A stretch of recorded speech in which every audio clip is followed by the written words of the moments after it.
Calling all detectives. A man in a turtleneck sweater, an heiress with a broken leg, and a blackjack. Those are the exhibits on this page from my casebook. The casebook of Jerry Browning, private detective. A certain amount of the work I, Jerry Browning, private detective, get is acting as a bodyguard. As a rule, it pays well and is easy, but not always.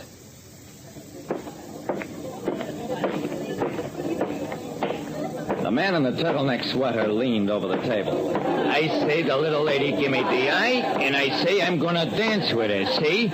I glanced at Daphne Springer, who was sitting alongside of me at the tiny table. Her hands were primly folded in her lap, and her eyes were demurely lowered. That meant she had given this mug the eye. Look, pal, the little lady can't dance with you. She's got a broken leg. Oh, a wise guy. For 2 cents, I make it a firm rule of life never to wait and find out what a man would do for 2 cents. I do it first.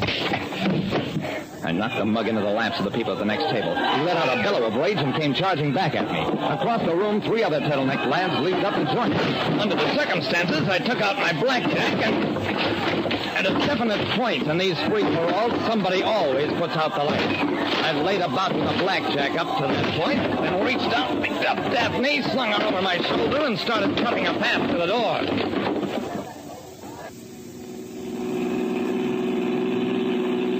Well, Daphne, I hope you're satisfied. Daphne wasn't satisfied. She considered it unsporting to use a blackjack against only 4 opponents and a couple of bouncers, who, in a manner of speaking, were really neutral. I listened to her patiently, then, Daphne, if you didn't actually have a broken leg, I'd break it, and I may break the other one. Now shut up, you're going home. For answer, Daphne suddenly reached over, turned the ignition key, cut the motor, and tossed the key out the window. I didn't have a chance to comment on that, because just then a car overhauled and cut in front of us. In it were my late opponents, the Turtleneck Boys. Hired as a bodyguard for an heiress with a broken leg, I found myself in a stalled car and facing a gang of toughs.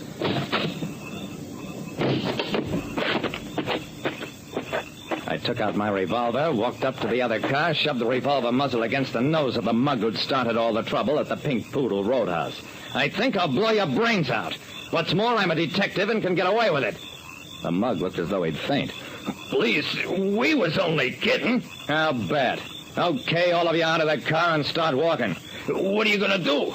I'm taking your car. You can pick it up in the morning at the police garage.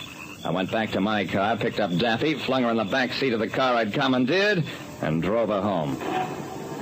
She didn't open her mouth once.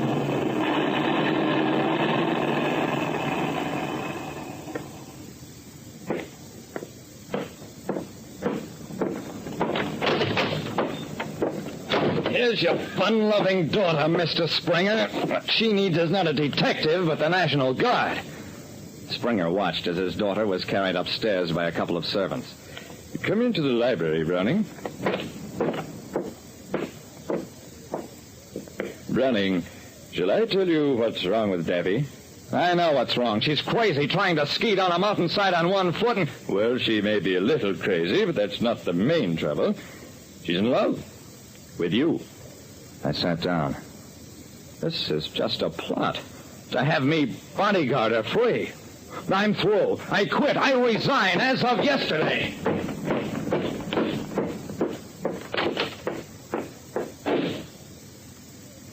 The next morning, I took the commandeered car over to the police garage, explained how I'd come into possession of it. The sergeant kept nodding, writing down my answers until... Hey, is something wrong? The sergeant put down his pen. The guy who owns that car, Nick Whalen, was shot to death last night. You better stick around a while, Browning. Okay, but Daphne Springer will tell you that I took a ride home. The sergeant put in a call to the Springer home and talked for a while in a low voice. Then, Browning, you're under arrest.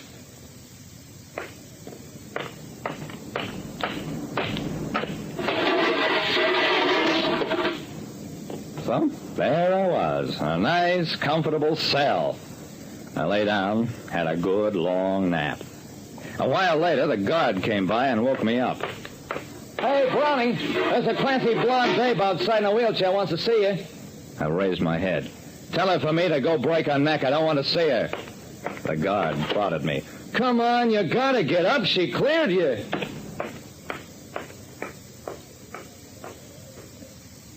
Daffy was dressed all in black, as though already in mourning for me. When I started to bawl her out, she dabbed delicately at her eyes with a tiny handkerchief. Finally, the sergeant couldn't stand it any longer. Drowning anybody who talks that rough to a poor little girl must be a killer. I got a mind to lock you up again. It would probably be the safest thing that could happen to me. Oh, well, come on, Daffy. I'll wheel you outside to your car.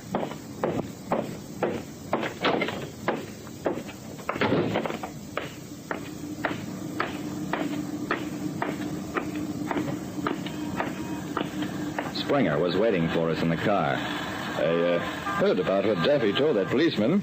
Made her come down here and retract. I hope you're not in trouble. Nothing I can't handle, if she'll just stay out of my life.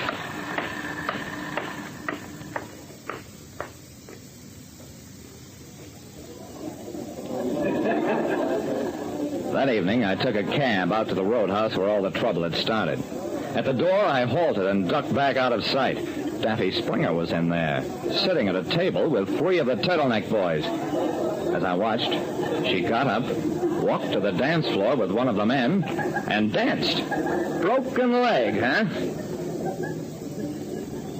I retreated to the parking lot, hung around, and waited. After a while, Daffy and a dancing partner strolled out, walked over to one of the cars, and got in. Daffy, what do you want to worry about Nick for? He had it coming to him. Hey, just a little kiss, eh? Daffy made it plain she wasn't handing out kisses just yet. With a classy babe like you, I could go places. And you was smart to shake off that dumb shamus. Now, me, I'm strictly from the big time. And I'll let you in on something. Nick had a jukebox route in this territory. But did he develop it? Did he put in slot machines? Nah. So, naturally, somebody smart has to take it over. Like me. I got up from my hiding place and laid my blackjack alongside his skull. Then, slide over, Daffy. We're taking this big-time operator into the police.